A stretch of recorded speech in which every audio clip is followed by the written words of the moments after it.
the nightly audio check and visual check. So if you can hear me and if we are streaming in 1080p. Also, if you can rewind the stream, if we have the DVR on, if it's working, just go ahead and give us a thumbs up in the chat and we will get started here momentarily. Hopefully you all had a wonderful weekend and hopefully you're staying warm. So we'll get started here in just a moment, and thank you for joining.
All right, I think we will go ahead and kick this off.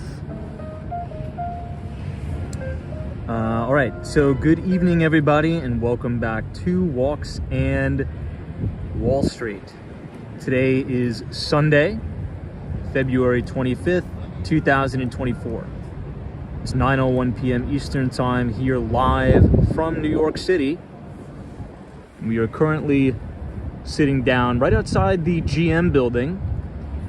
We have a gorgeous view of not only the flagship Apple store here on 5th Avenue, but we could also see the Plaza Hotel directly across the street with those two beautiful American flags waving in the wind at the top. You could also see the skinniest residential apartment building in the entire world, Steinway Tower, which, by the way, today I actually filmed a standalone walking tour of Billionaires Row. I think you are all going to enjoy that.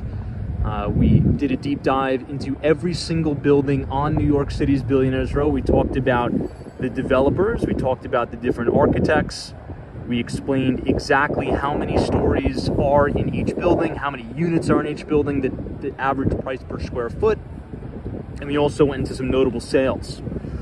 So that building is going to be coming up here in a moment, or that video is going to be coming up here in a moment. But, you know, looking out this week, obviously for those of you who have been subscribed to Walks on Wall Street for quite some time, Sunday means it is the Markets A Look Ahead live stream, where we spend the lion's share of our time here.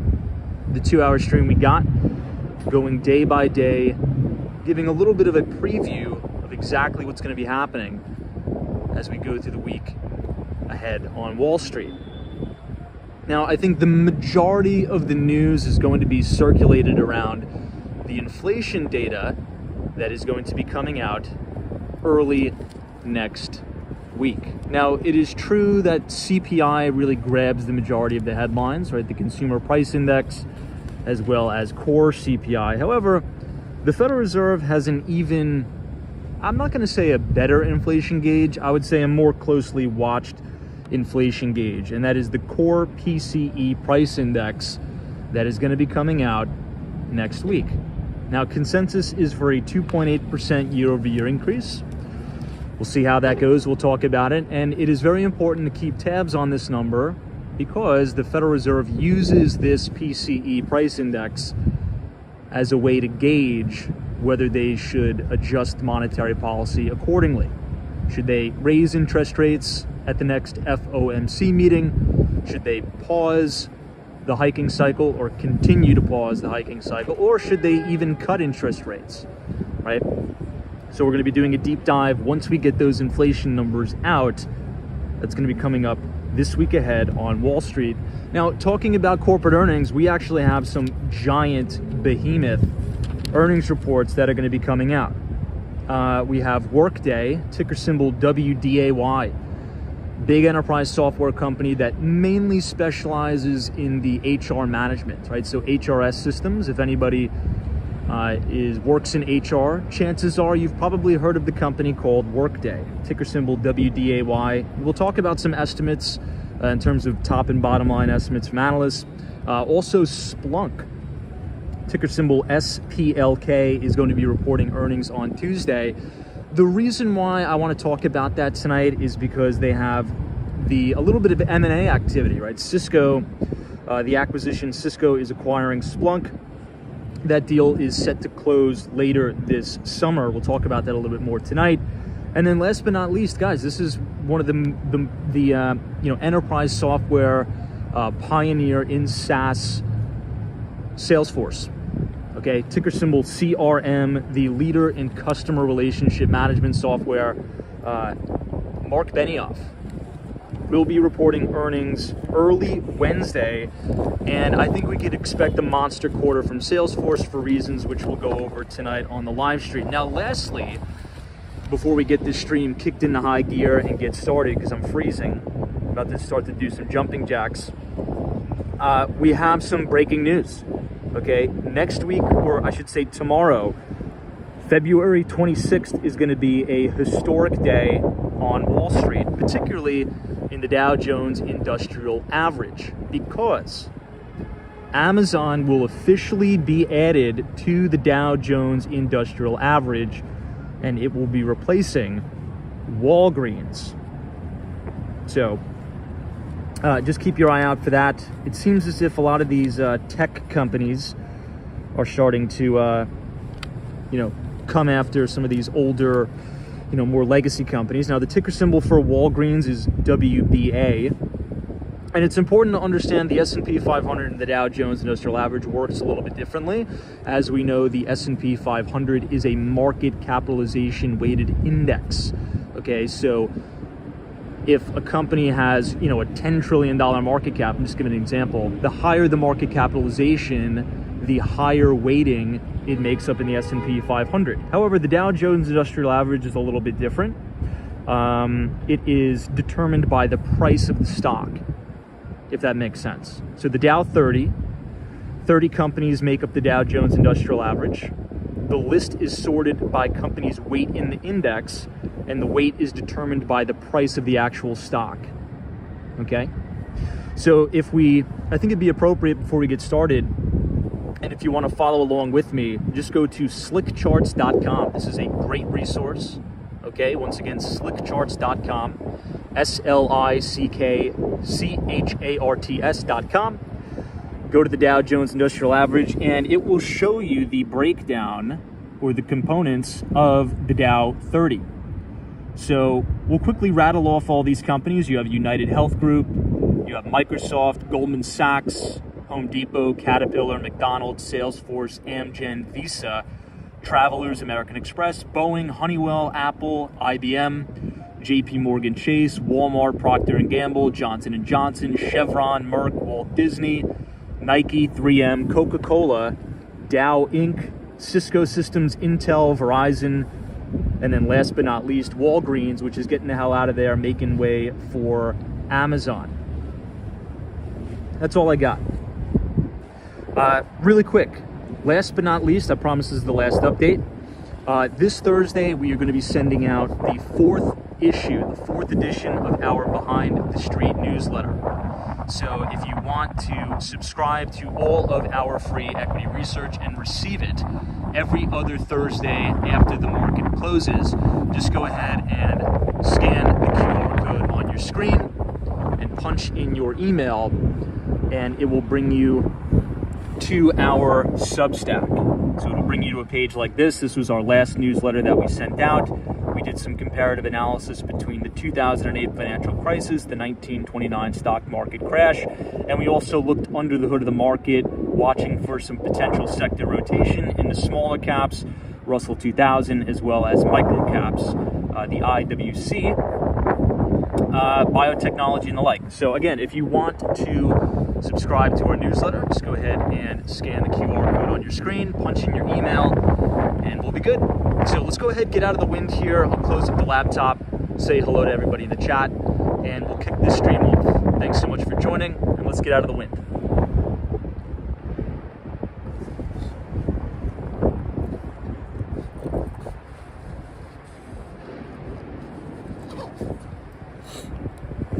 Oof, my gosh, it is a cold one out tonight, my friends. Can't wait until the summer. Can't wait until we're back in Miami next week. We need a little bit of a break. All right, so let me go ahead and get this QR code out of the way. And let's get to the most important part of the stream. So I see Ivan Hernandez, Jimmy B, Info Brazil, Austin City Limits, the one and only Fred X. God bless, thanks for being here. I see Ace Options Trading. Thank you so much. Stein is here. Says, hey Tom, how cold is it? It's pretty cold. Sally is joining us. Our good moderator, Sunshine After Rain. Land of the Mitten. What's going on? UniJ23. Always a pleasure. So let me zip up my jacket here today. Bree Grand, John Sunderland. Thank you so much for joining and happy Sunday. I see my good friend Joel PM. Welcome, Joel. DM, what's going on? NAV 407. Daryl Sebastian DC. Sandra Suarez. Thank you, Sandra. Yeah, Dwayne. We pretty much got a full house early tonight. Tug Carter, Mac flagship Apple store right on 5th Avenue. Now, I was in here today. No, I wasn't buying the Vision Pro, unfortunately. But I was in here today. I had to buy some headphones.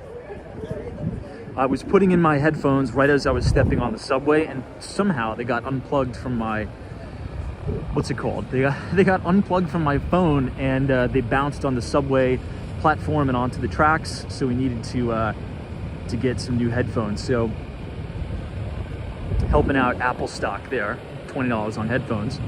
But when I was in there today, there were so many people still, and it just, makes you realize what a very, very loyal following and almost like a cult-like following that Apple has. And I think the market and many, many bears on Wall Street really don't understand the loyalness of Apple's customers, right? I mean, we have gone down and live streamed inside the flagship Apple store many, many times at 11 o'clock at night. And there are people purchasing products. They're buying iPhones, they're buying tablets, right? iPads. They're buying the Apple Vision Pro at $3,500 a pop at 11 o'clock at night. So I went in here today around 3 p.m.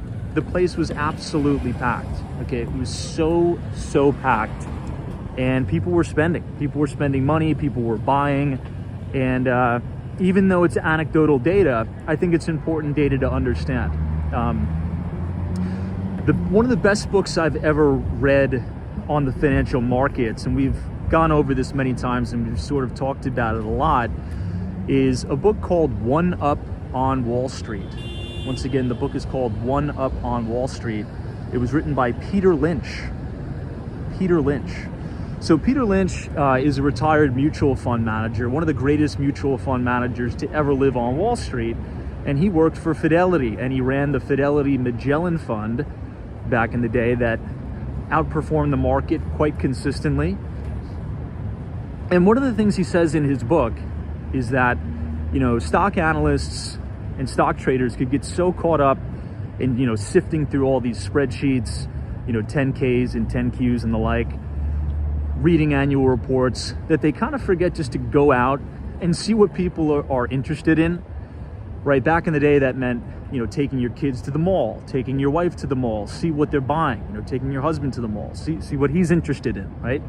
Nowadays, you could just scroll through Instagram, you could scroll through TikTok, you could, take a walk around your local town, your local neighborhood, observe what people are interested in.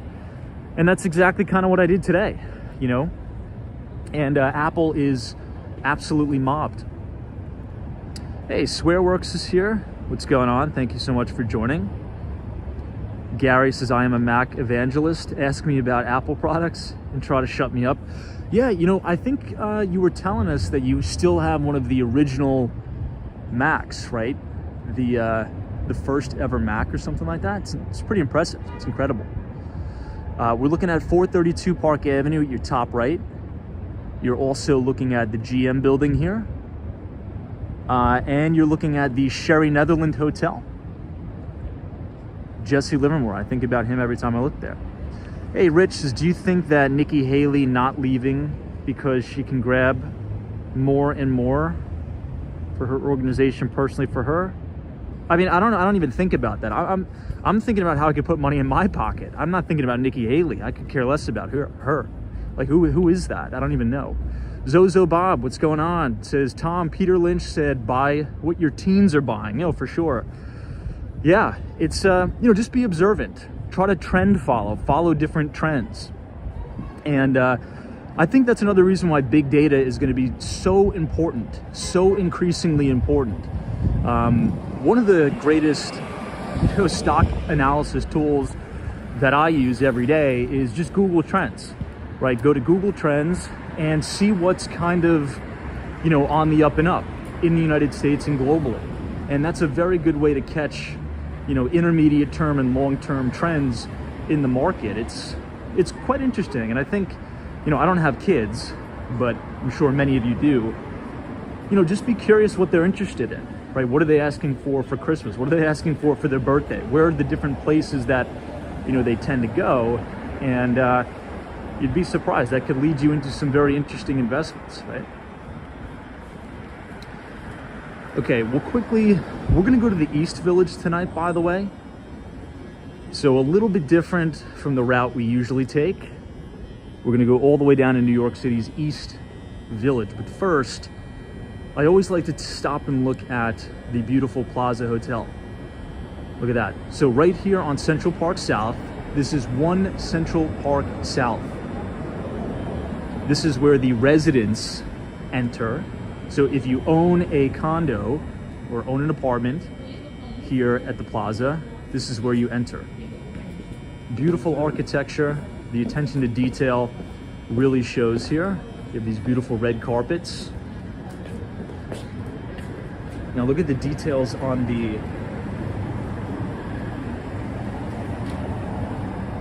the lamps here. Just amazing, amazing.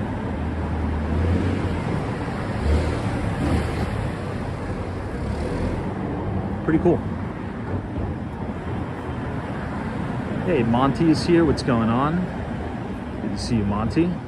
Hey, Brad's Brain says, Tom, Bill O'Neill would tell you Apple chart and technicals. Oops. Yeah, when to buy, not your kids. But I think you just have to find your trading niche, fundamental and technical combination of both. Yeah, for sure. I mean, whatever works, right? Absolutely, whatever works. Someone says Roblox. Yeah. I often wonder about those, like, kind of pure play game companies, if they have any staying power, right? I don't know. Kind of interesting. Peter, I heard about that. Says Tommy Hilfiger sold his condo a few years ago in the Plaza for $33 million, but he originally asked $50 million. Yeah, I was watching one of those virtual tours of his apartment there. Really nice. I believe he has the very, very top floor in one of the spires of the Plaza Hotel. It's a beautiful, beautiful building. Although if I had the money, I don't know if I want to live in the Plaza. If I had to live on Central Park South, I think I would choose 50 Central Park South, which we're coming up on here in a moment. 50 Central Park South is the Ritz-Carlton Hotel and Residences. Or I may want to live in the very famous J.W. Marriott Essex House, which we were actually going to walk past here in a moment. Just want to give you a quick look at Central Park South, the main entrance to Central Park right here on 6th Avenue. And this building right here is the Limestone Building, 15 Central Park West. And right next to it is 1 Central Park West, which is the Trump International Hotel and Tower.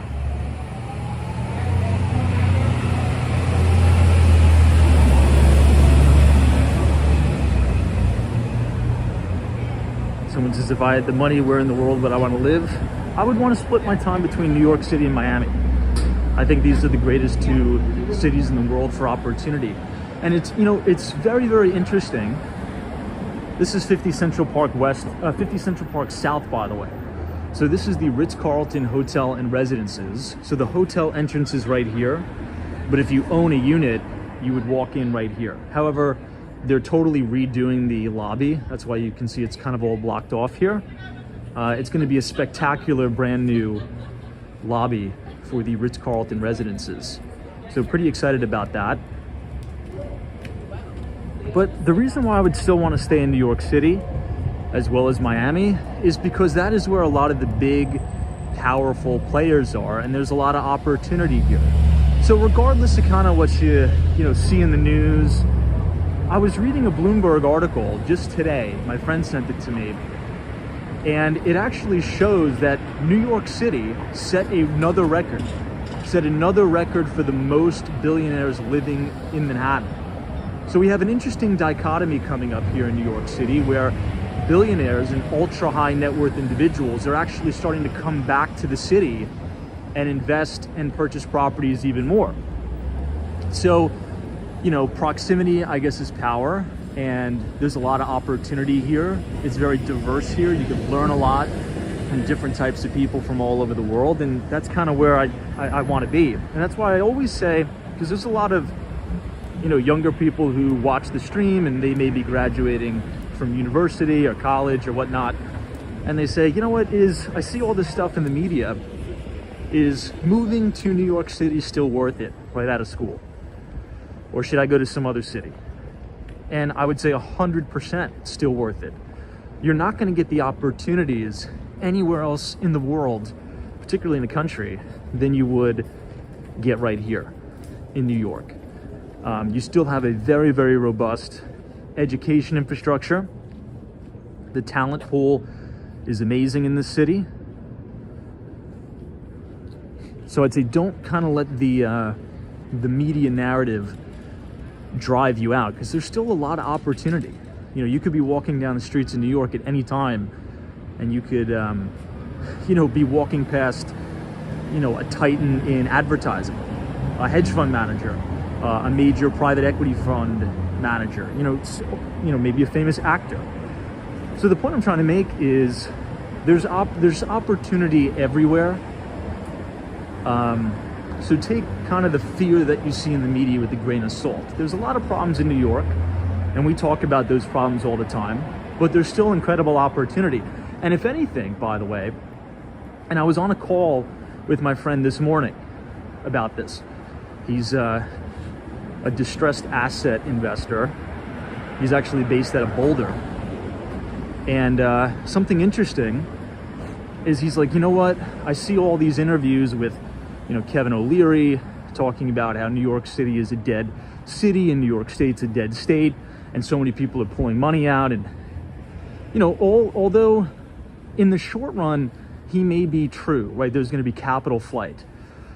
But when you have fear, uncertainty, and doubt, and capital flight, it creates mispricings in the marketplace where you could come in there and exploit that, right?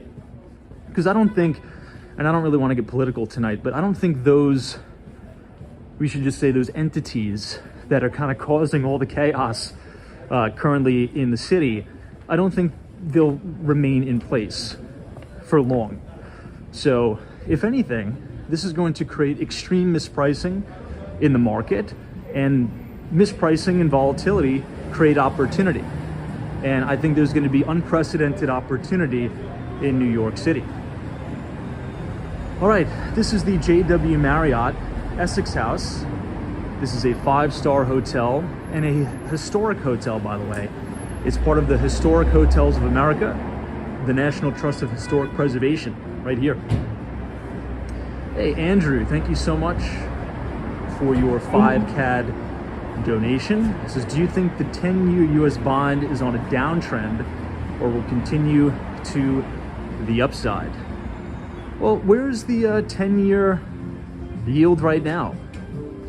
The bond market has caught a little bit of a bid, and essentially we have something interesting going on in my view, and I'm actually more curious to what many of you think in the chat. Selfishly enough, I'm more curious what you guys think, but there's been this narrative, particularly in the mainstream financial community, right? Particularly in the mainstream financial community, that there's going to be multiple rate cuts in Q2 and Q3. I should really say Q3 and Q4 of this year. But I'm not really so sure about that. So could we say, is the bond market incorrect? Is the market incorrect? And is the reason why yield's going down is because originally the market thought that the Fed would cut this year, and is the bond market now gonna have to reprice in no rate cuts for this year? I don't know. And the reason why I say that is the following. We just got the CPI numbers out a few weeks ago, and it came in hotter than expected. I believe the consensus for the latest CPI report that we got out was supposed to be 2.9. Inflation was supposed to come under, 3%. I believe we came in at 3.1%. So if inflation is kind of still running a little bit hot, and we're gonna get some more updates on this this week, actually, by the way, the Fed's preferred inflation reading, the PCE index, is gonna be coming out this week. I think that's gonna provide us a little bit more clarity. But look, if, at the next FOMC meeting, if Fed Chair Jerome Powell comes off a little bit dovish, I think maybe bonds will continue to rally and yields will come down. But, I mean, I don't know. What do you think? You guys think yields will continue to come down across the curve? What are your thoughts? Hey, Vincent Lee is here. What's up, Vincent? Thanks for joining us. I quickly want to show you guys one of my favorite buildings in New York, on the corner of West 58th Street and 7th. This is an unreal building. This is Alwyn Court. Absolutely stunning architecture, and it creates just an unbelievable juxtaposition between the new New York, 157 West 57th Street, and right here at Alwyn Court with that beautiful architecture. This is also the New York Athletic Club, which is undergoing some renovations. And during the summer, they always have these amazing events outside in this little canopy. And it's just an amazing, amazing place overlooking Central Park. Really stunning. Hey, Kevin, what's up? Kevin is here. Good to see you. I'm sure you've had a pretty good year. Brad says, my belief is New York and New York State will soon flip regime. Opportunity in the future will be big, but right now completely unstable. Palmer says, what a classic building. The Wizard says, are those apartments? They are apartments. They're really, really beautiful apartments here. If you want to see what some of them look like, just type in 180 West 58th Street. So once again, 180 West 58th Street, and it'll show you right some of the apartments you can see at Alwyn Court. But if you guys are enjoying the live stream so far tonight, feel free to leave a like on the video and click the subscribe button if you're new. We do these live streams every single day starting at 8:30, where we walk around New York City, talk about the financial markets, and just have a good time. So we'd love to have you here. Troy Atman says Powell is going to tank the market. Cuts not happening anytime soon. You know, Troy makes an interesting point. But I'll give you my take on it. And so here's my take in short, right? If we look at history, right? If we look at the history of, I would say, the Fed funds rate over time and how if there's a correlation to the market, this market is telling us it doesn't necessarily need lower interest rates. The Fed funds rate currently is in a target range of 5.25% to 5.5%. And the S&P 500 is above 5,000 for the first time in history. The NASDAQ is in brand new all-time record high territory, and so is the Dow Jones Industrial Average. So the market is saying we don't necessarily need lower rates, okay? Because if you think about, and this is why we always hammer on the Institute for Supply Management PMI numbers, right? Those manufacturing numbers and the services PMIs as well. But specifically the manufacturing sector, and I'll tell you why. And this is kind of how it was explained to me by a very, very successful trader on Wall Street. And if you think about businesses wanting to deploy capital, maybe they're going to build a new factory. Maybe they're going to build a new plant. Maybe they want to hire more employees. Oftentimes, corporations will take on debt to do that. And they don't necessarily need extreme low interest rates to do that. They just want to know interest rates aren't going to go any higher. And one of the ways that we could check, if you just Google Institute for Supply Management Purchasing Managers Index, you can actually read what all of the respondents are saying, okay? And these are, big CEOs of some of the largest manufacturing companies and industries in the United States. And a lot of their commentary is the following. They're like, look, we think that we've reached a peak in the hiking cycle, and we feel more confident in the interest rate environment for us to now launch a new project, for us to now take on debt acquisition to invest in a new manufacturing facility or something like that. So it's not necessarily where rates are. Now, don't get me wrong, where interest rates are absolutely affects purchasing power, it absolutely affects the consumer, and it absolutely affects corporate America to an extent. But budgets happen, people adapt, and the market in general just wants stability. So I don't really subscribe to the belief that we need to be in this artificially low interest rate environment in perpetuity. The Fed could very well leave interest rates, and when I say interest rates, I'm talking about the Fed funds rate. I really mean they could leave this at 5.25% to 5.5%. Just leave it there for a year, okay?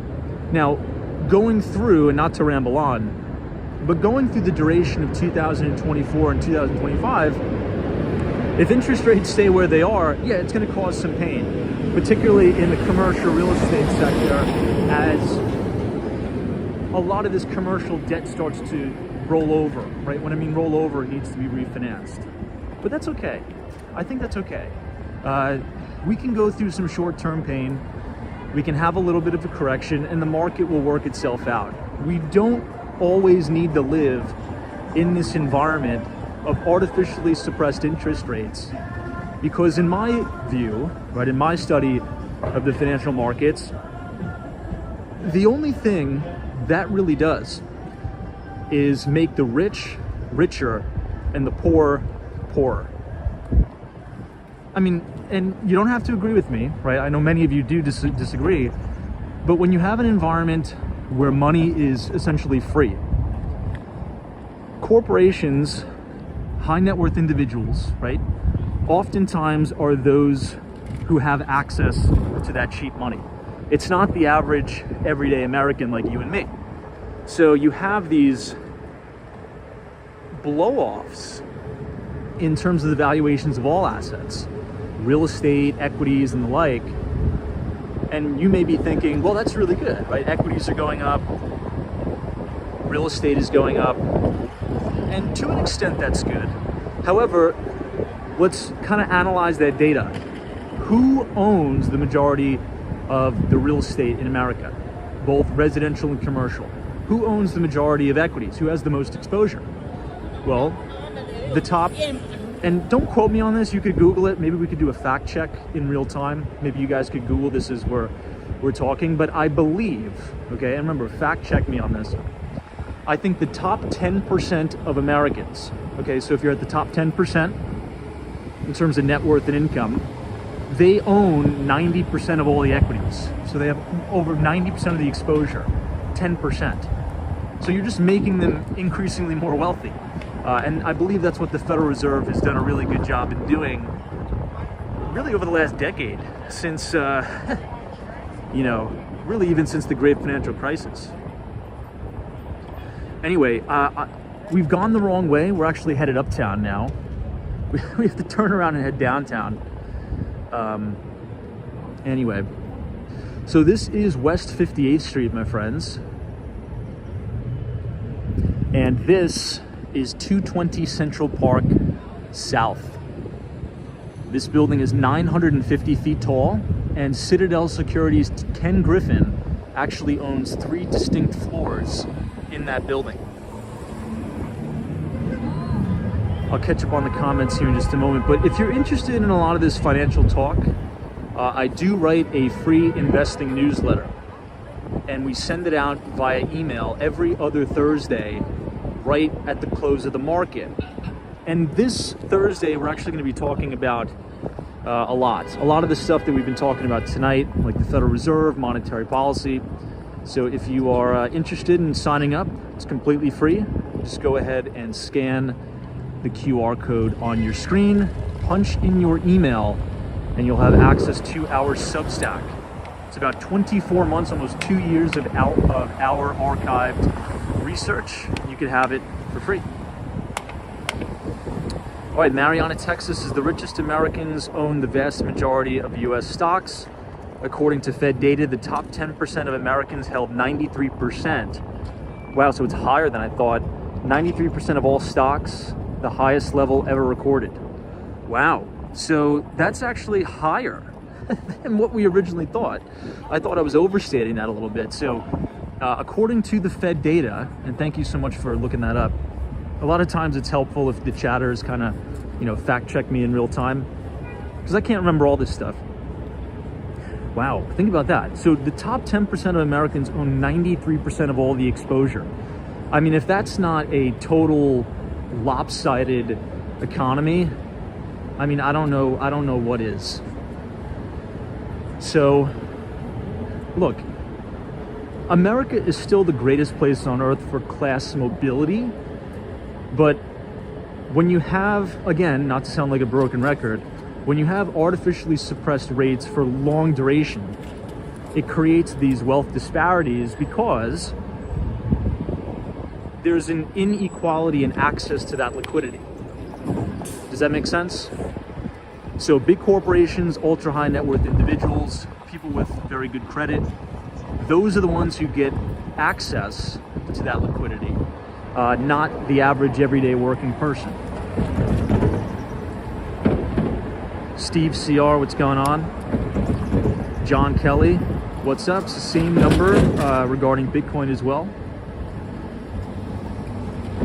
Young SC Islamic says, what about the Iraqi dinar? What about it? JC, the rich get richer, poor will get poorer. Mr. Jesus plus hedge funds and big banks. Shareholders own much of the real estate and stock. Tim is here. What's going on, Tim? Dan Sang says, Tom, have you finished listening to the Lex Friedman podcast with Bill Ackman? It was an amazing interview. Wow, Dan, you're right. That was such a good interview. There's been a lot of good content posted lately on YouTube. So what Dan Sang, our moderator here, you guys really got to carve out some time to listen to that. Now it's long.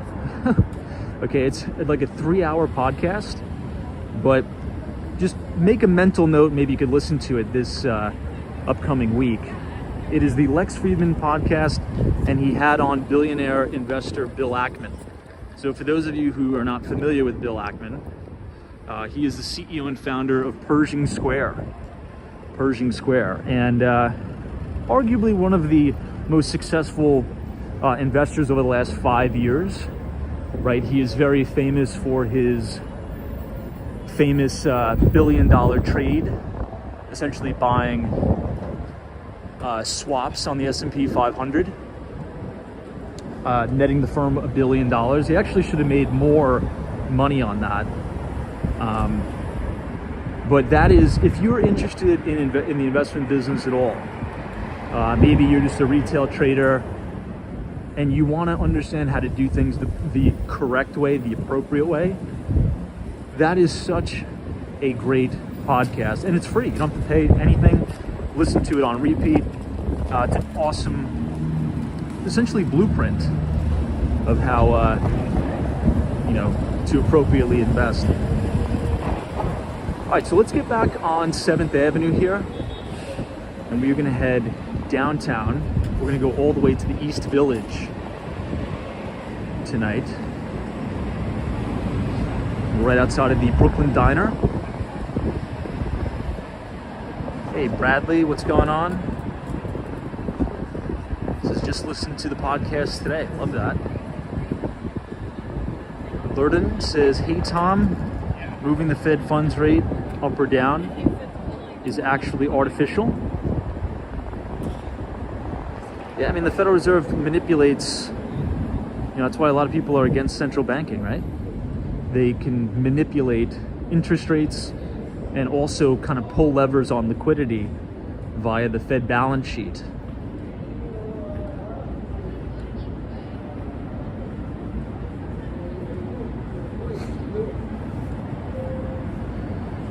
Hey, Joel PM says Lex interview with Ackman was good, especially the first half, but Bill should stay out of DEI politics, in my opinion.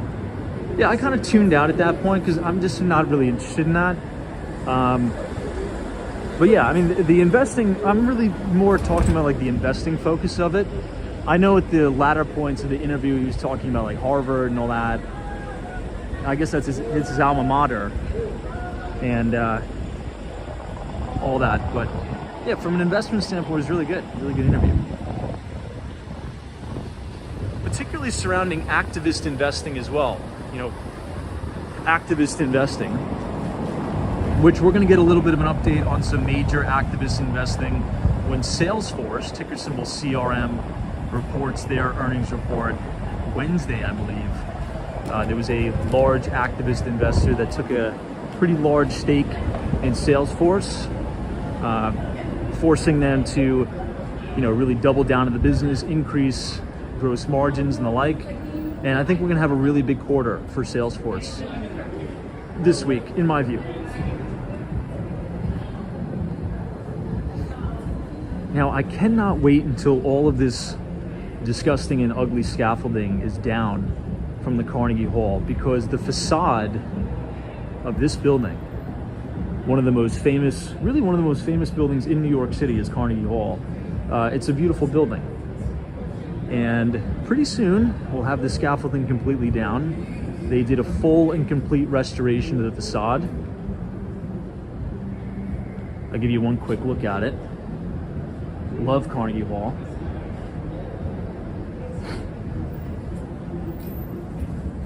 The Wizard says, Tom, what is activist investing? Well, check out that podcast, number one. But number two, activist investing essentially is, if you're working at a hedge fund that specifically specializes in activist investing, maybe you see a company that you've analyzed that company and say, you know what, they're doing really well, but they could be doing a lot better. Or they say, look, management is getting a little bit too lackadaisical. The board is getting a little bit too lackadaisical. They're kind of sitting on their hands on these big 6-figure salaries.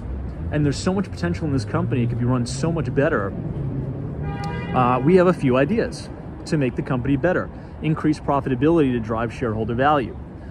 So what these activist investors do, this is 157, by the way. This is the first building ever constructed on Billionaires Row. In any event, what a lot of these activist investors will do is they'll buy large controlling stakes in companies to try to get a seat on the board to influence the performance of the company, right? That's kind of what I think the biggest, activist investing, really example that I could think about as we're talking about Bill Ackman was the J.C. Penney deal. Remember that? Which ultimately didn't turn out too well, but that's just like the most well-known one. So if you're if you have a lot of money to move around, you can buy a controlling stake in the company, try to get a seat on the board, and improve the operations of the company, right? To increase profitability, increase operational efficiencies, and in the end result, create shareholder value. So if you see mispricing in the marketplace, and if you're looking at the company, from 10 feet away, you could say, oh my gosh, they could be making money hand over fist if they just made this change. So a lot of times, activist investors, in short, will buy a large controlling stake in a company, get a board seat, change management around, bring in an awesome CEO that is a rock star, and try to turn the company around. And Ackman and Pershing Square have been very successful in doing that. Made multiple billions of dollars. So this is 111 West 57th Street. The building we're looking at right here is the skinniest residential apartment building in the entire world. Right here.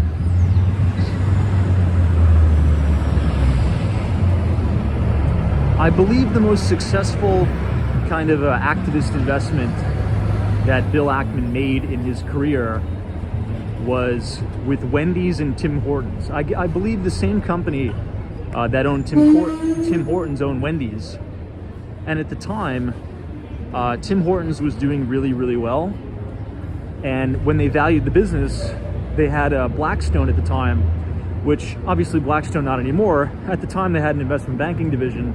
They had them give an opinion on the company, and they said, hey, with the way this is trading, you're essentially getting all of Wendy's for free. So if you spin off the company, I don't know the exact story, but and essentially subsequently they did. They took Ackman's advice, spun off the company. They made Wendy's a separate entity, and they made a ton of money. They made billions and billions of dollars doing that. They put new management in charge.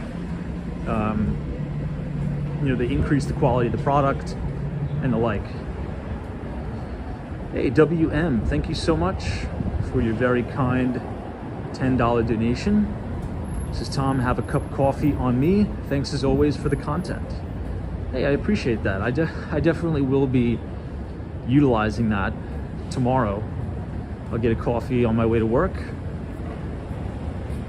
This is now the M train. This used to be the F. Hey Dan, this is Tom. Bloomberg just reported that the Nikkei 225, which is the Japanese indice, just reclaimed its 1989 peak.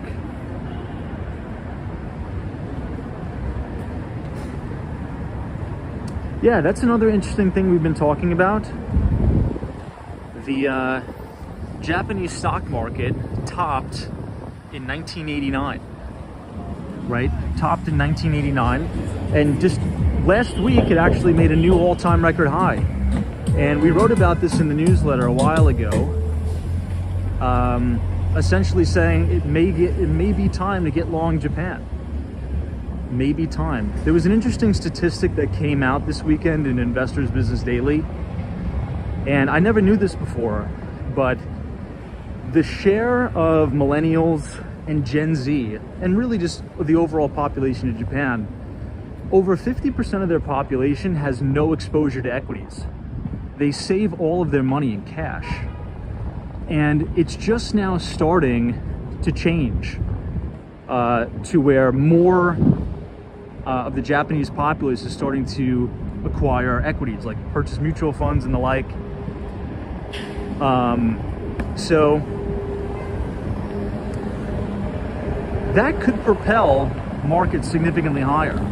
And the reason why it's been so lackluster in terms of Japanese people buying equities, because the market has really not performed well at all over the last 34 years, right? This is the first time in 34 years the market hit a new all-time record high.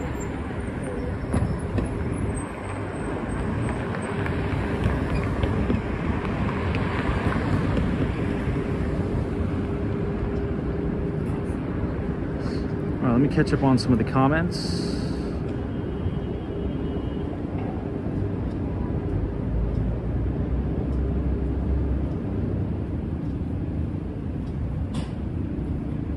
Hey David, this is Tom.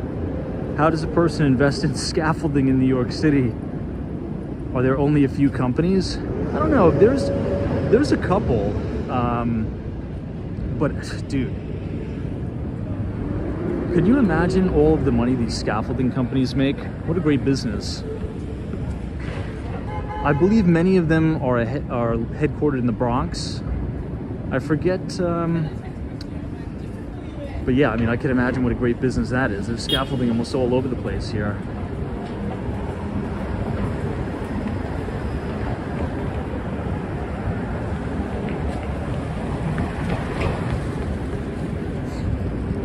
So right here is the Alliance Bernstein building.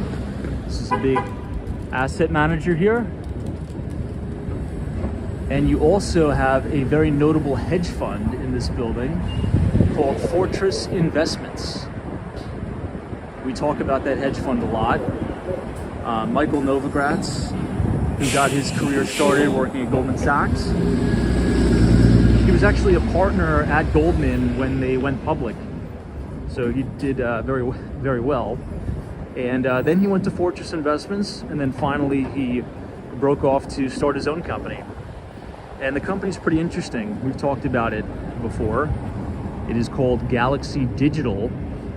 And essentially what they do is they help institutional investors get exposure to the cryptocurrency markets.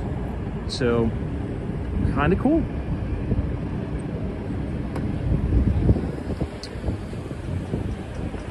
Jim says, what is the reason for all the scaffolding? It's a really good question, and the way it really all started, unfortunately back in the day, because New York has a lot of these old pre-war buildings that have these brick facades. There was a brick that came dislodged off the roof of a building, and it struck a pedestrian and unfortunately killed them. So ever since then, the buildings department puts specific rules and regulations on the upkeep on the facade of a lot of these older buildings. Now, if there's a violation, or if it just comes time to resurface the facade, the building is required to put scaffolding up to protect the pedestrians. And oftentimes the operators or the owners of these buildings, they do not have the available funds to make the repairs. So in order to kind of get around all of the fines, they just put up scaffolding and they leave it there in perpetuity. I'm not sure that's the case here. The Warwick is probably just doing some restoration here. But there's been many instances, particularly on the Upper West Side of Manhattan, where some of the residences of these buildings are so upset because they have Central Park views, but it's been covered up with scaffolding for the last 10 years. So they can stay up for a pretty long duration. And it doesn't look good. I understand it's kind of an eyesore. However, it is for safety of pedestrians. So in that instance, I get it, right? I mean, if you could just save one life, I think it's worth kind of looking at an eyesore, in my view.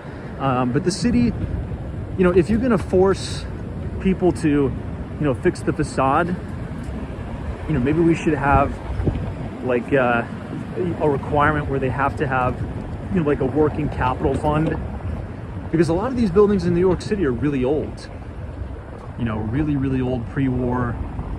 The facades get damaged, things fall off. So yeah, definitely can understand how it's a good business.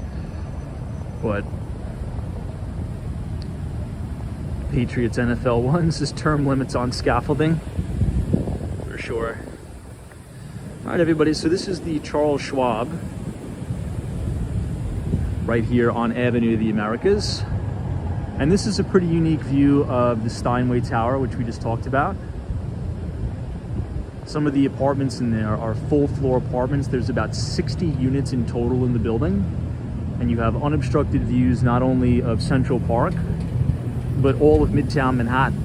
So you can see the Empire State Building, the Chrysler Building, One Vanderbilt, and on a clear day, all the way down to the Freedom Tower, which is awesome. I mean, that view is incredible.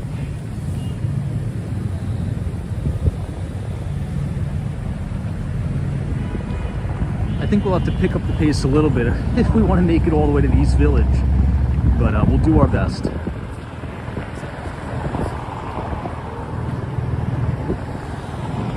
Oh, let me see if she needs help. Excuse me, miss? You just gotta walk a little bit to the right. She's holding up. No problem.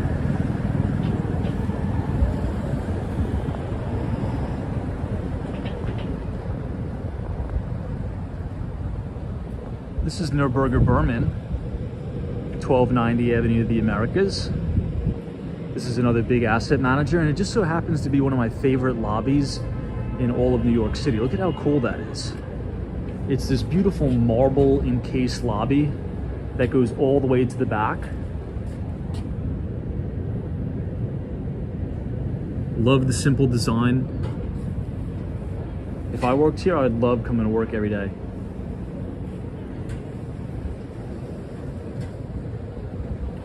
And you're right across the street from UBS. Now, as we know, with all of the craziness that has gone on over the last year, in 2023 with the banking failures, right? Silicon Valley Bank. It's actually not funny, I shouldn't be laughing about it. But Credit Suisse was kind of caught up in a lot of that contagion, right? So Credit Suisse is now a part of UBS.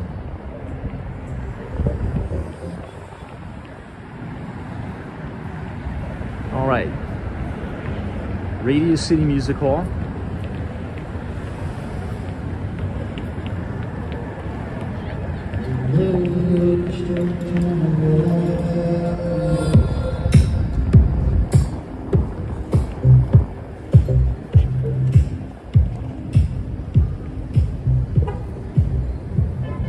This is always a really good shot.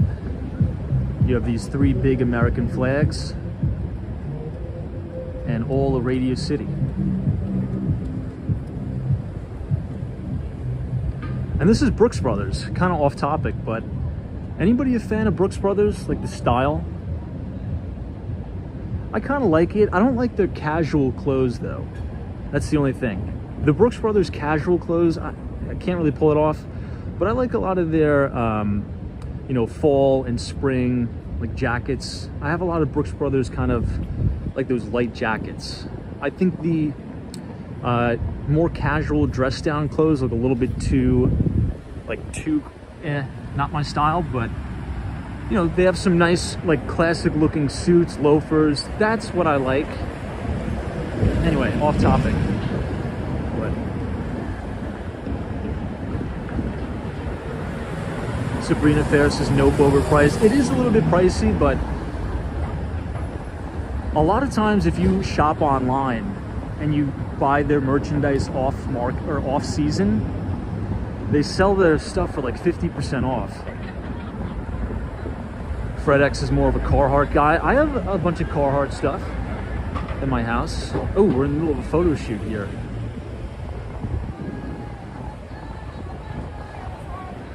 Let's get out of the way.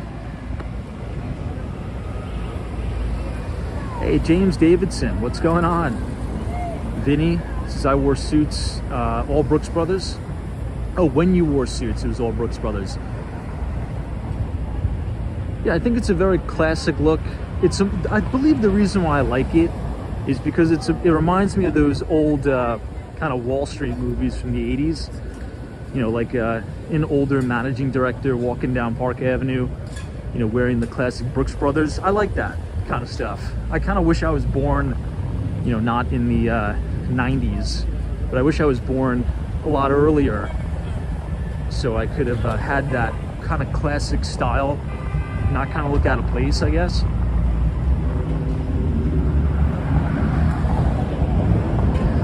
I don't know, it's weird. One of my favorite things to see, you know, especially during the fall, like going into the winter, is the old managing directors that walk up and down Park Avenue, the big hedge fund managers. You can tell, you can see them. They dress so sharply. You know, with the just very, very have nice loafers on. Just love that. It's such a classic look.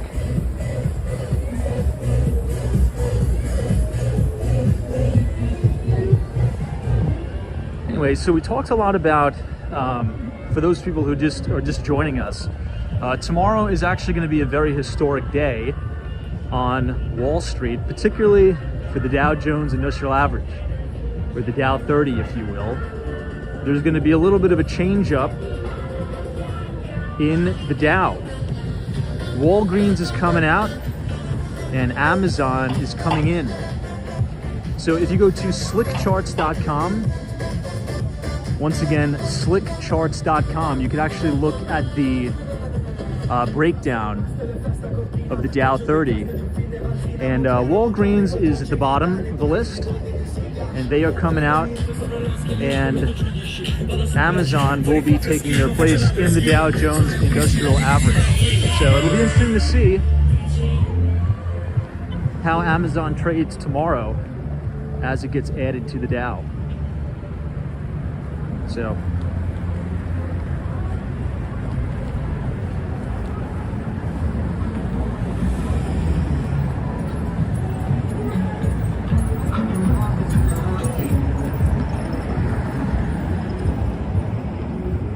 real quick, this is 1211 Avenue of the Americas right here. This is News Corporation. So this is where the headquarters of Fox News is. You also have the headquarters of the Wall Street Journal, Barron's, as well as Investors Business Daily. So News Corporation pretty much has all of the major financial newspapers under one umbrella now.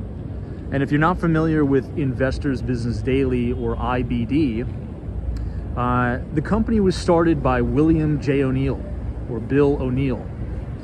And he's arguably one of the greatest position size traders of all time. He unfortunately passed away last year. I believe he was in his 80s. But before he passed away, he sold his newspaper, the company, Investors Business Daily, to News Corporation. So now you have Wall Street Journal, you have Barron's, and Investors Business Daily, all under one umbrella. And he sold it for about $250 million, $250 million. I think he actually could have got more. But love that newspaper. Read it every weekend.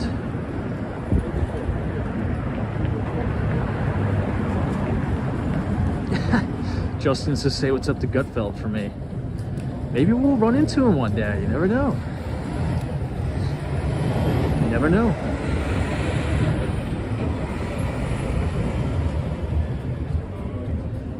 Now, obviously, when you think about Amazon, you think Jeff Bezos. And even though Jeff Bezos is not the CEO of Amazon anymore, he's still very much involved. But he's begun selling a lot of his Amazon stock. I shouldn't say a lot, because in relation to the amount he owns, it's actually not that much. But he's been selling billions of dollars worth of stock in order to fund his new ventures, pretty much the rocket company Blue Origin. So maybe both Jeff Bezos and Elon Musk will get us to Mars and we'll become an interplanetary species. Who knows?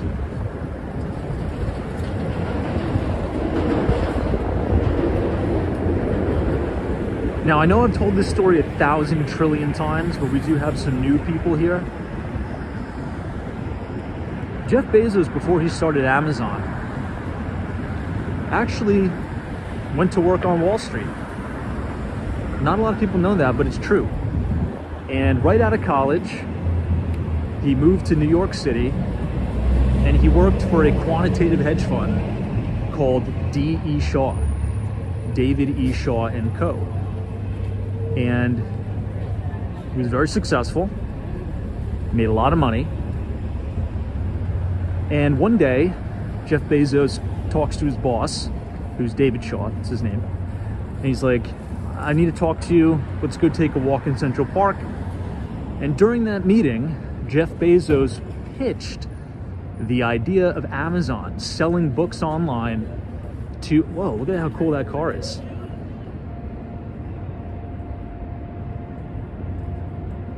pitched the idea of Amazon selling books online to his boss, David Shaw. And at the end of the pitch and at the end of the walk in Central Park, David Shaw said to Jeff Bezos, he's like, you know what, Jeff, this is a really, really good idea for somebody who doesn't already have a really good job. So essentially saying, what do you need to sell books online for when, you know, you're making a ton of money working at a hedge fund? And D.E. Shaw is right here. So good for all of us that Jeff Bezos actually quit the hedge fund business and started Amazon. But this is where he worked. This is the firm, D.E. Shaw. Now, I used to work directly in this building as well. I did not work for D.E. Shaw, unfortunately, but I worked on the second floor right here at 1166 Avenue of the Americas. I love that car, by the way. What do you guys think of this car? It's so classic, so cool. I wish we made vehicles like that. They don't make them like that anymore. It's so sleek. I love it.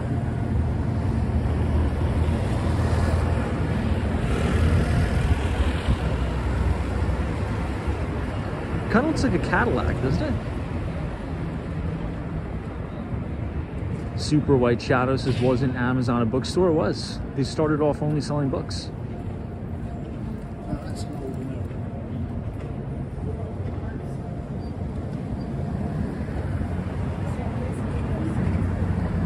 Soho Joe, what's going on? Yeah, Fumagoose is James Bond style. All right, let's continue down.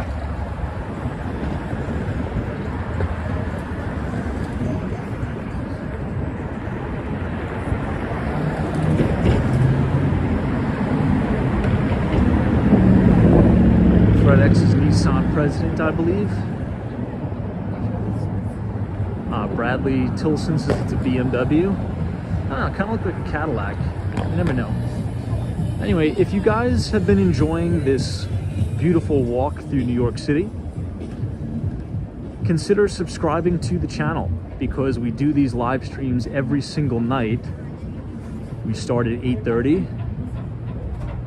We walk around New York City, talk about the financial markets, and look at some of the cool architecture. So feel free to subscribe to the channel and click the like button. You have a beautiful shot of the moon right here. I believe for the first time since the last time we were on the moon. Didn't the United States just put something on the moon yesterday? It was the first time we've ever put a rover up there. Something like that. It was a private company that got a big government contract. Is that true? Anyway. The building that you see there is One Vanderbilt. One Vanderbilt. That is one of the newest Class A office towers in the city.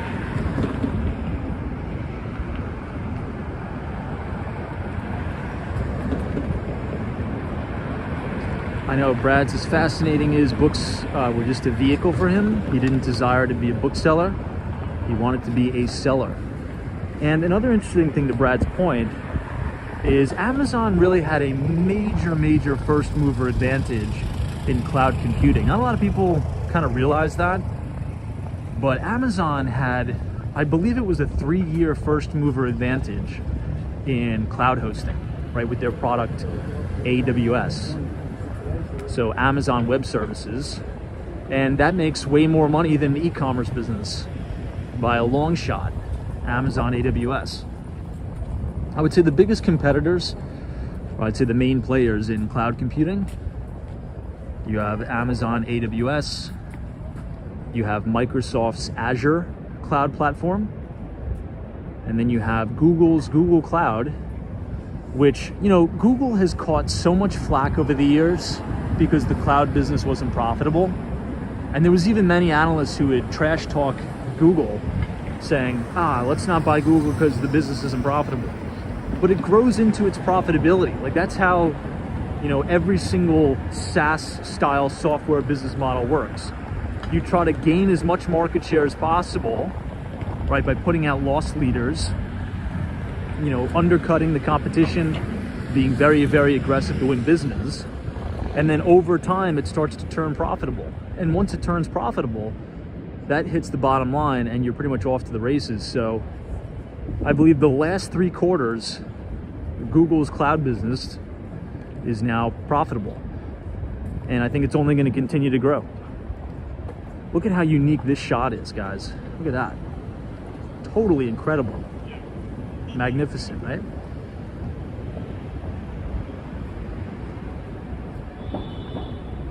So the top left-hand corner of your screen, you have the very iconic Empire State Building. You have Bank of America Tower to your right. And this pretty cool smokestack coming out from the subway. This is a pretty classic New York shot right here. I actually may take a screenshot of this.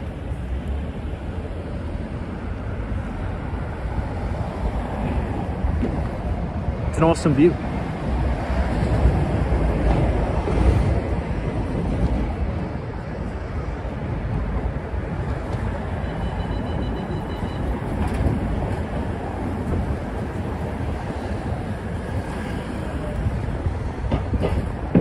So I guess I'll cut right to the chase and ask the audience, what are you guys thinking for inflation predictions for next week? Do you think inflation's going to come in hot? Do you think we're going to come in lower than expected? What are kind of your thoughts about that? Now, the Fed, their primary inflation index is coming out. The PCE price index, specifically the core PCE price index, that is the most widely used by the Federal Reserve to gauge monetary policy. What do you think? We're going to come in hot on inflation, or do you think we're going to come in better than expected? Hey, Mariana, Texas says, hey Tom, going to bed, have to get up at 4 a.m. for work. Love the stream, we'll watch the replay. Hey, Mariana, Texas, we'll have a fantastic and successful week ahead at work. And thank you for joining us tonight. John Sunderland says, you think inflation will be up?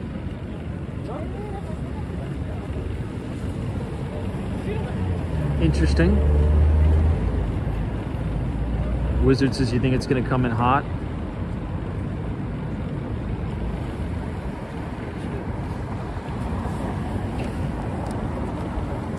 Sal says the same. Ken says coming in hot. Jimmy B says coming hot. Patrice 2020 says, I think inflation will come in lower than expectations. Okay, we'll find out. I think if it comes in much hotter than expectations, we could say goodbye to a rate cut. I'd say the probabilities for a rate cut will be significantly deteriorated, if you will. Now this building right here is Salesforce Tower. It sits right across the street from Bryant Park. This is a massive SaaS company, software as a service, that specializes in CRM, customer relationship management software. And they will also be on the earnings block this week. The ticker symbol is CRM, and they report on Wednesdays. So we're going to be doing a deep dive into Salesforce earnings when that comes out. I think they're going to report a better than expected quarter. And the stock has really been lackluster. But since that investment from a notable activist investor,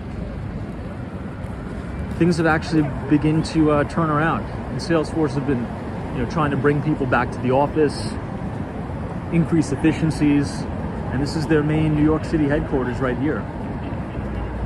I was only in this building one time, and it was at the very top floor. They have an amazing cafeteria. They have a coffee shop in the building for their employees. It's almost kind of unbelievable. And it overlooks all of Bryant Park. It's just an insane building. So if you work at Salesforce in New York City and you choose to work remote, I really don't know why you're choosing to work remote. If I worked here, I'd come into the office almost every day. This place is so cool. Such an inviting office. I mean, it's a very, very cool place. And you're right across the street from Bryant Park. So much fun here.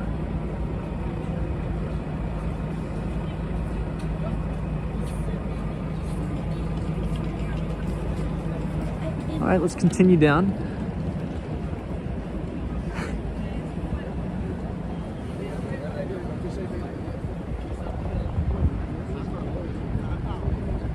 But if you guys enjoy the financial commentary on the channel, we do write a free investing newsletter where we cover the US equity markets, emerging markets, fixed income, and we also talk about New York City real estate.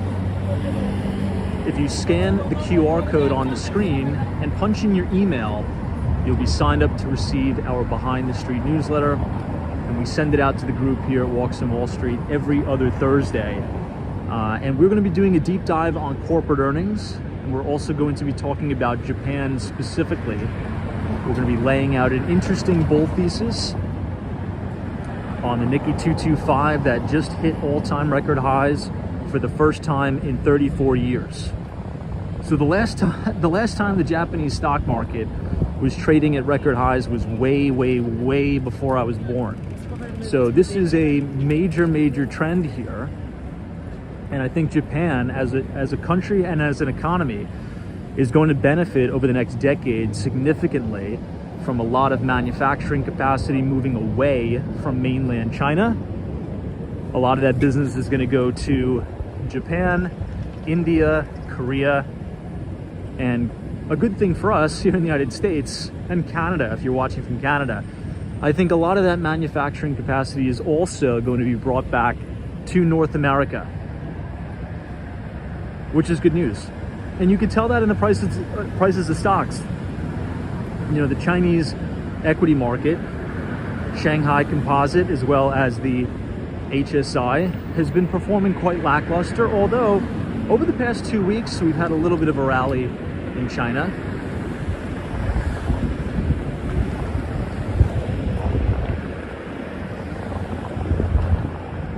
Speaking of China, we're standing right outside of the headquarters of the Bank of China right now. It's a pretty unique building, right? Kind of looks like a spaceship. Mark Francis 076, as a lot of that is going to Mexico. Yeah, I'm actually very bullish on the Mexican economy too. But anyway, yeah, just scan the QR code, punch in an email, and you'll sign up to receive it.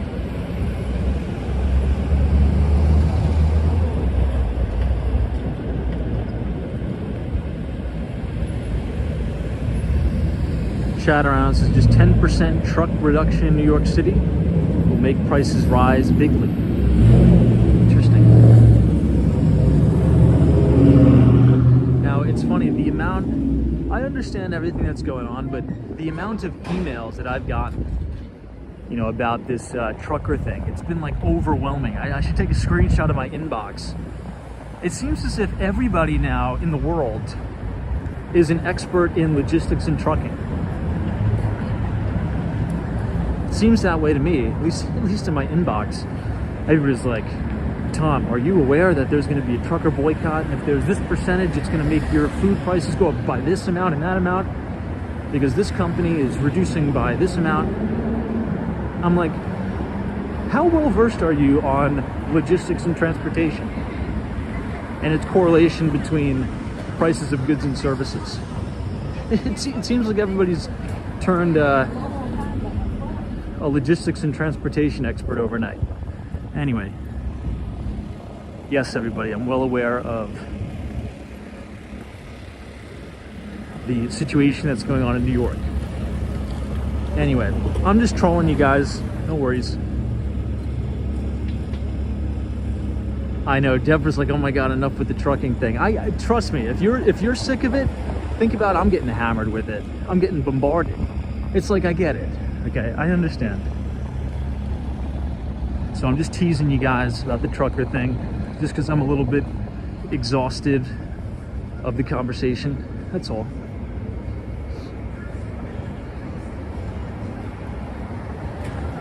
Look, if the trucker thing gets really bad, how about this? I'll make you a promise. We'll fire up the bird, we'll go back to Miami, and we'll do a live stream from South Beach, and we'll invite FredX. So if the trucker thing gets serious, me and FredX are getting on his PJ, we're going to South Beach, and we're gonna do a exclusive stream, just me and FredX hanging out on the beach. How about that? All right, so this is fast approaching Herald Square.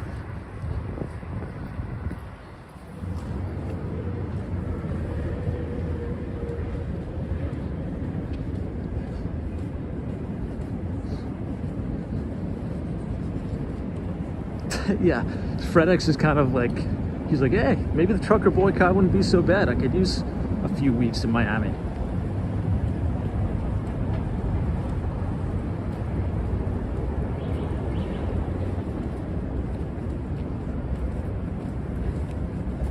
You know, I'm quite curious about this plot of land here. It says it's going to be a new residential building. This is pretty cool, right? So we'll make a mental note of this and we'll watch it as it goes up. This is on the corner of West 37th Street and 6th Avenue, Avenue of the Americas. Look at that. So a brand new residential apartment building is going up. It looks like they're doing some soil testing, or they're testing the bedrock. I'm going to do some research on that, and we'll find out what it's going to be. We'll find out how tall it's going to be. We'll find out who the developer is, because this will be quite interesting to continue to keep tabs on this.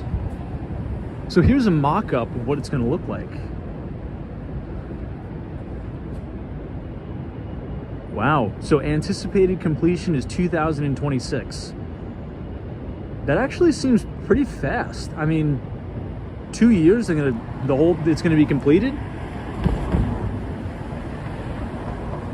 Now, whoever has that commercial space up there, maybe they rent it, they have to put a live 24/7 camera up there and do a time lapse of the building going up.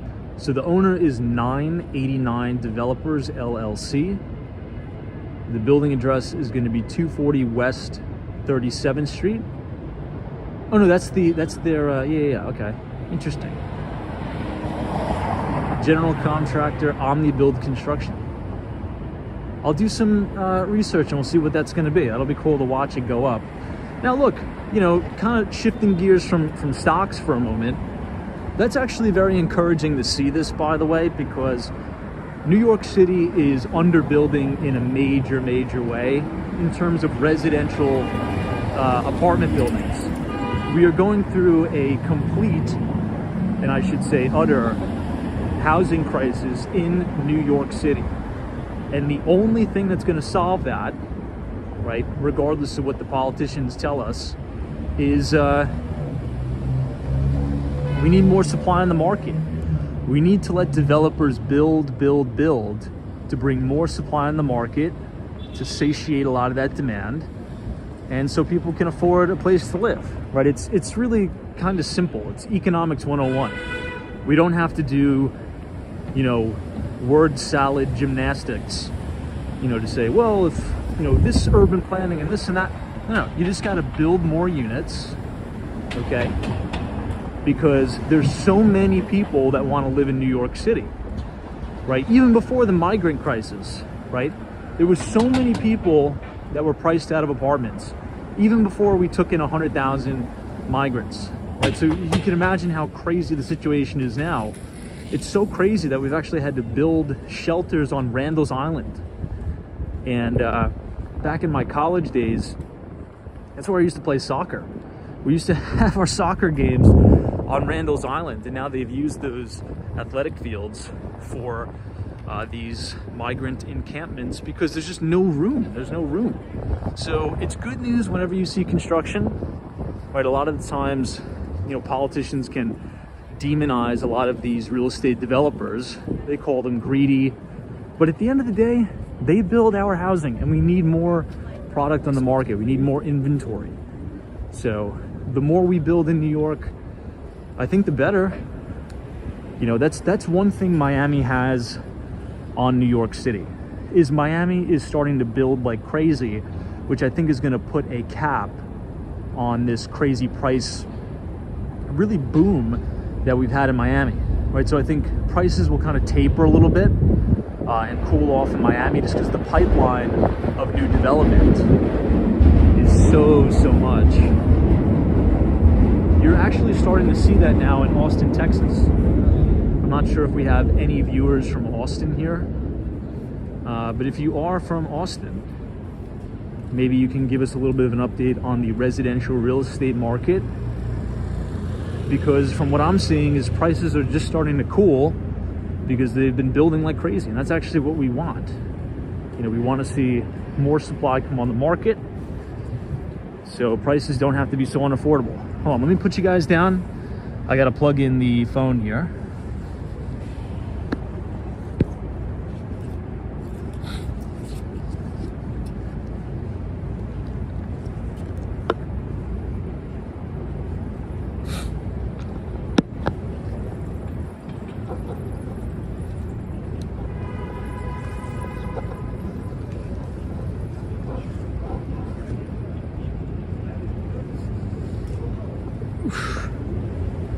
Okay, we are good.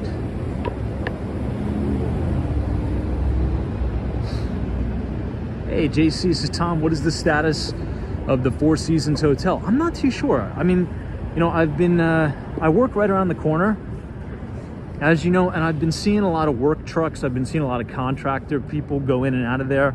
More lights are on. So I think they're actually going to open over the summer, which is good, which will be great. All right, we've made it to Herald Square. This is the flagship Macy's. If you've ever watched the Macy's Thanksgiving Day Parade, the grand finale takes place just to the right. So 34th Street and Broadway.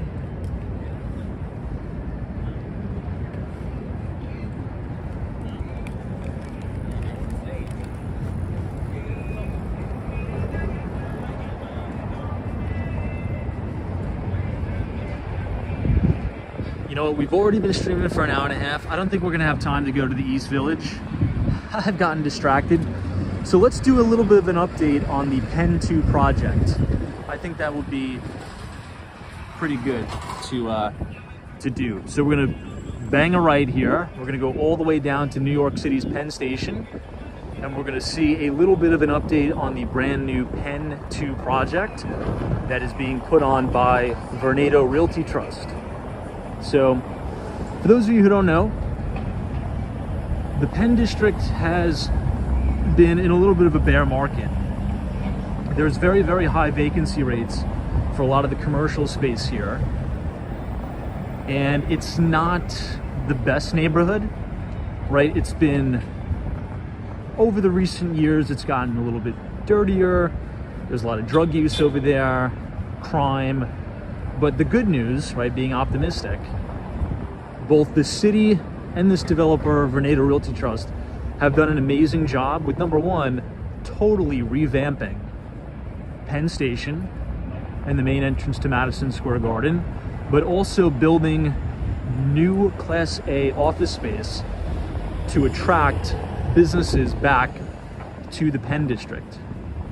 So if you haven't been to New York City in a long time, and you visualize yourself being in Penn Station the last time you were in New York, your perspective on Penn Station is about to change totally.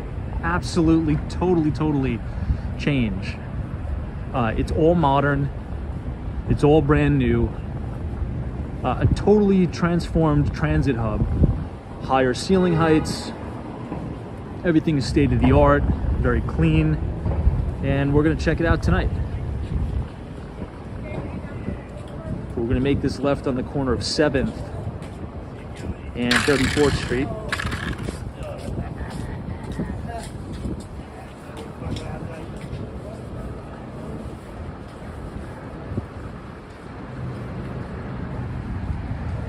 Hey, Esmeralda, what's up? Thanks for joining us. We're going to check out the process, I should say the progress, on the new Penn 2 project.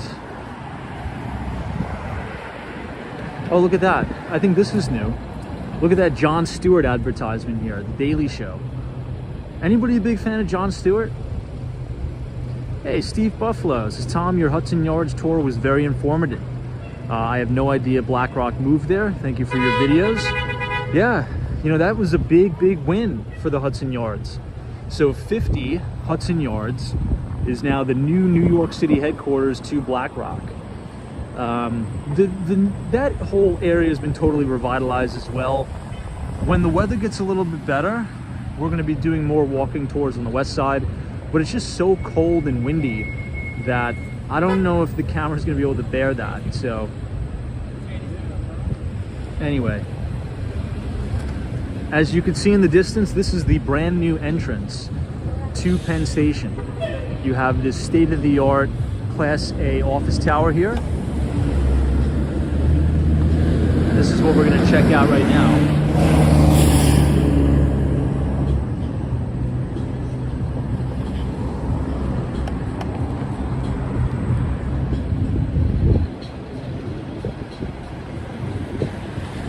Just wait for the light. Yeah, MBA Alliance says hopefully Port Authority follows the process, the progress of Penn 2. I agree. We can only hope. All right.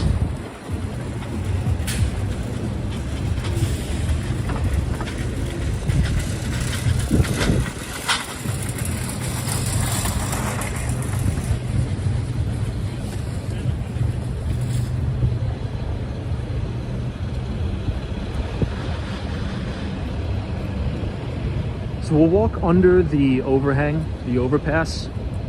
You're going to see the brand new entrance to Penn Station, where you can get the Long Island Railroad 1, 2, 3 ACE trains. You could also make a connection to the New Jersey Transit and Amtrak.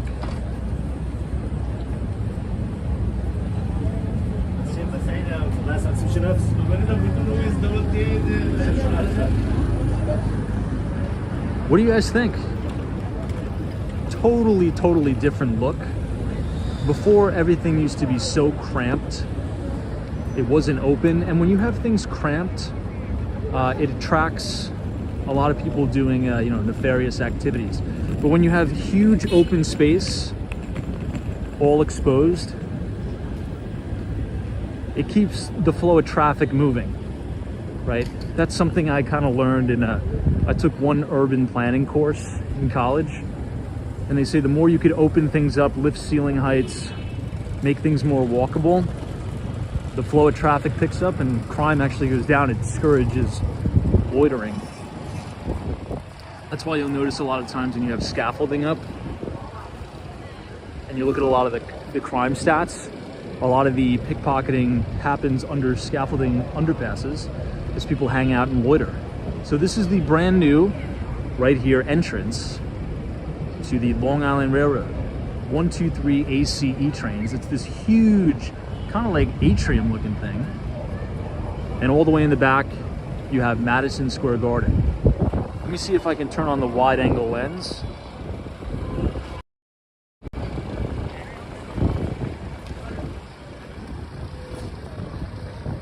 How cool does that look?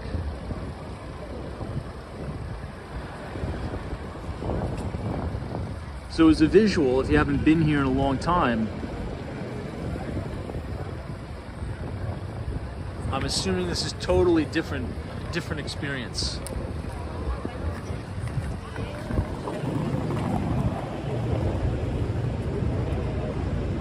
Look at how unique the ceiling is.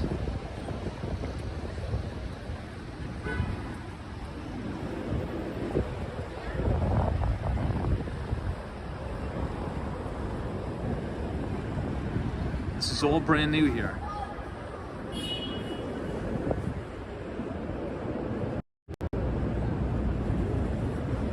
And then right as you come out, look at how unique that view is of the Empire State Building.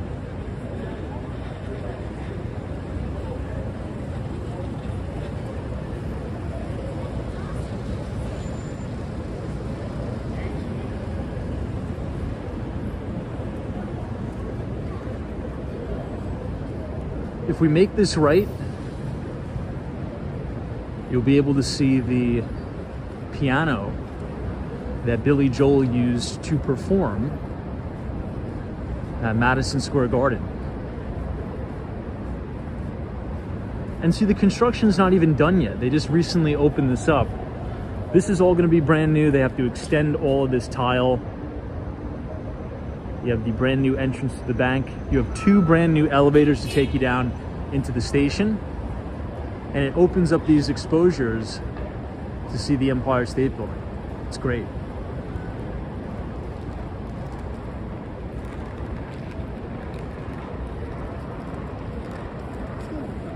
It's awesome, isn't it?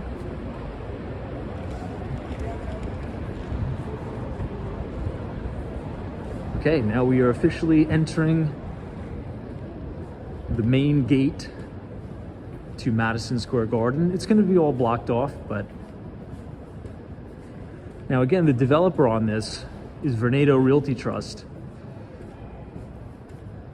They're a publicly traded company, Steve Roth's company. And they also put on that amazing project right on New York City's Billionaires Row. 220 Central Park South is put on by the same exact developer.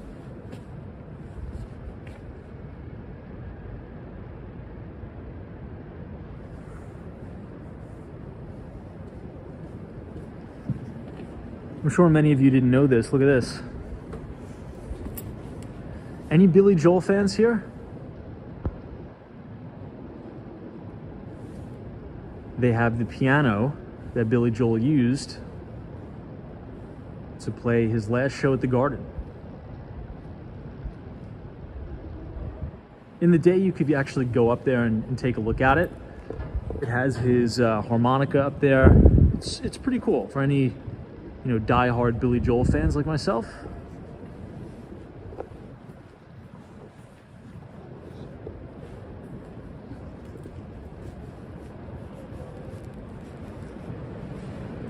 Hey, Crypto Meme, what's up? This is I'm a fan. Where's Bitcoin trading at now? I think it's actually beginning to rally throughout the night. Futures are pretty much flat. As we head into the PCE inflation data that's coming out. And then obviously earnings is going to be big. We have Salesforce, we have Splunk. I believe Cisco's acquisition of Splunk is supposed to close later this summer.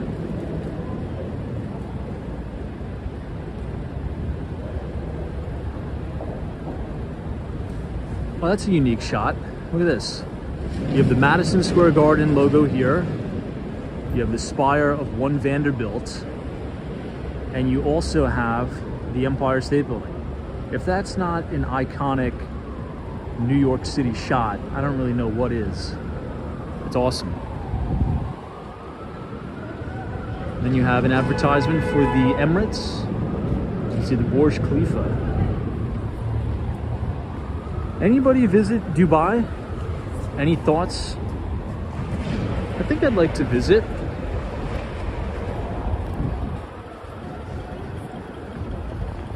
Apparently it's a very, very safe and futuristic city.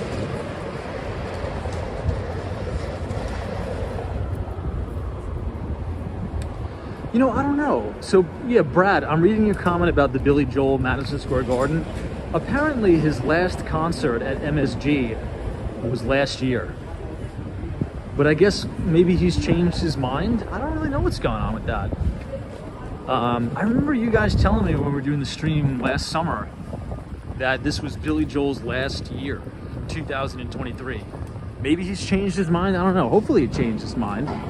I'd love to go to a Billy Joel concert. All right, so here is the southernmost side of the brand new Penn District project. You can see that's the developer of Vornado Realty Trust. And what they're really trying to do is revitalize the Penn District because it's not doing so well right now. And I think it's very important that this particular neighborhood becomes revitalized because this is pretty much one of the first things someone sees when they arrive in New York City. Chances are you're flying into JFK Airport, you're getting on the air train, taking that to Jamaica, Jamaica Station, you transfer to the Long Island Railroad, and you come in right here. So we want to create an inviting experience. As they say, a first impression is the lasting impression. And if people are visiting, we want to attract tourists to come back. And I think the Moynihan Train Hall is setting that precedent, saying that we are a futuristic city. We are improving. So I think it's good news. And this is MSG, Madison Square Garden.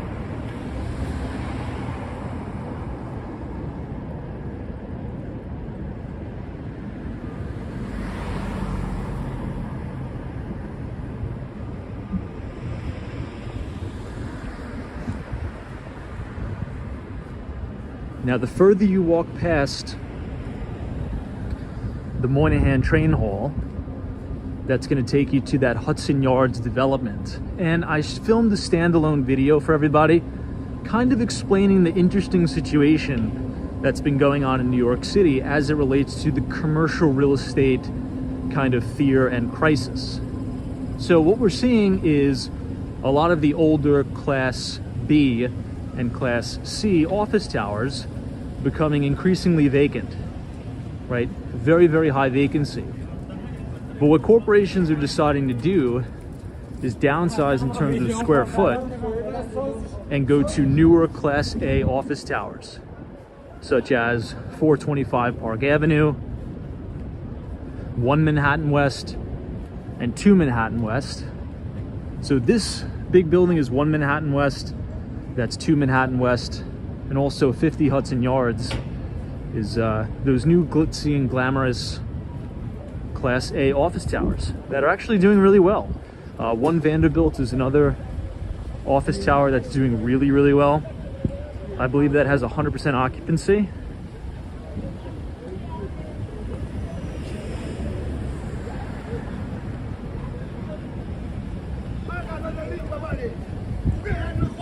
But as you can see, this area is not the best, as you can tell.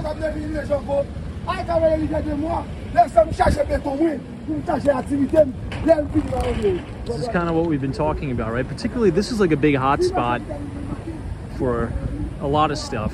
So hopefully, as this Penn project, you know, heads towards completion, it's going to run a lot of these people out of here. A lot of drugs, a lot of fentanyl comes through here. I wouldn't even be surprised if human trafficking goes on right here at this corner. You could always see heroin needles. So that's the downside, but the good news is things are turning around in a big way. And I'm not just saying that, right? I really do see things turning around in a big way because of all this new construction, right?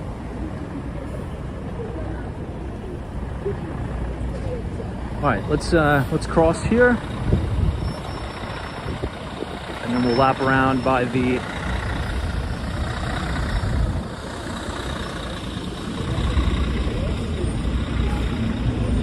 what's it called?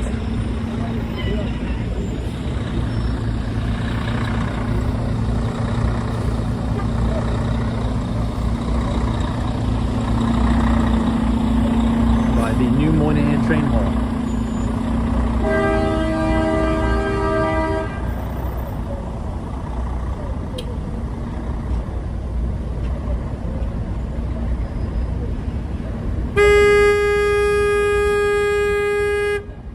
Dave Pylon. This is Tom the piano. Oops, lost your comment. This is the piano has been on display since 2018 in honor of his 100th performance. I never knew that. Someone told me on the stream a few months ago is from his last performance. That's so cool. I didn't know it was his 100th performance. I'd never seen it before until actually a few months ago. That's pretty cool.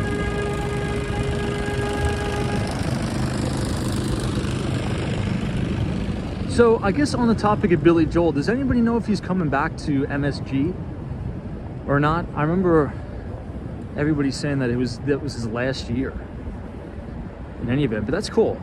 The piano is on display for his 100th performance.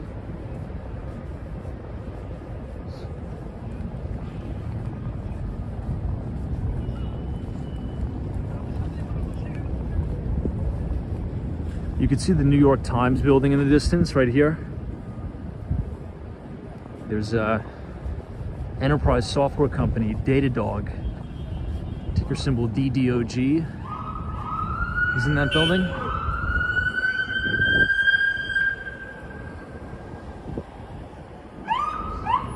Look at all the taxi cabs lined up.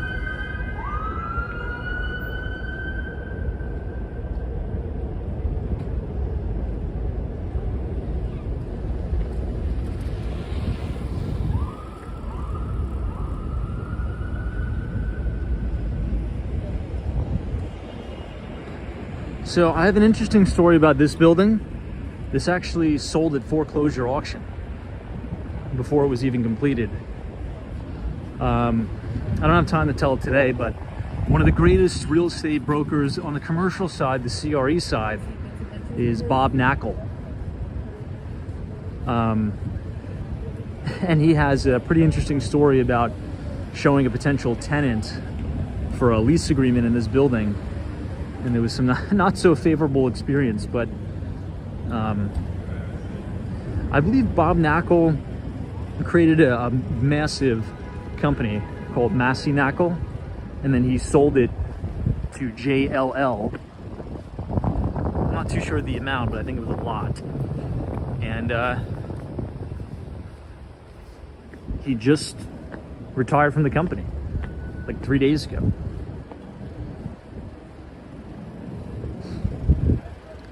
Oh, DM says Billy Joel will be performing at MSG until July 25th, 2024. Oh, cool. Dave says he's still performing. I think someone said till July.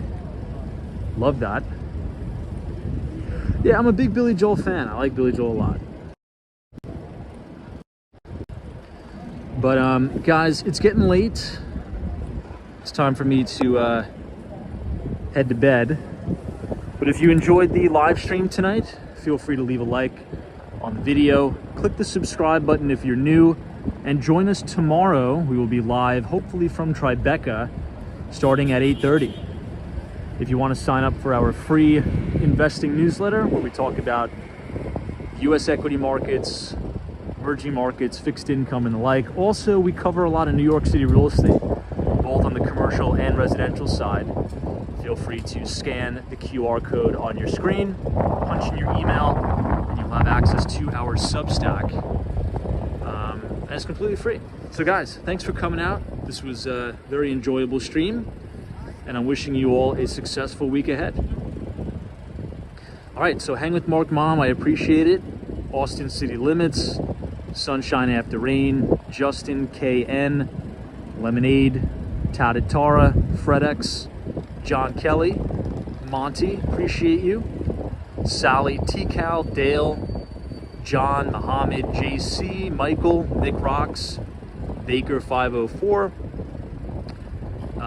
TD, Teresa Diaz, appreciate it, DM, Donnie Brass, Will Franklin, Dave Hyland, thank you so much. There's always a bull market somewhere, you just need to know where to look. We'll see everybody back here live from New York City tomorrow. Take care, good night, and good luck. I think that's a movie, Good Night and Good Luck, right? Something like that.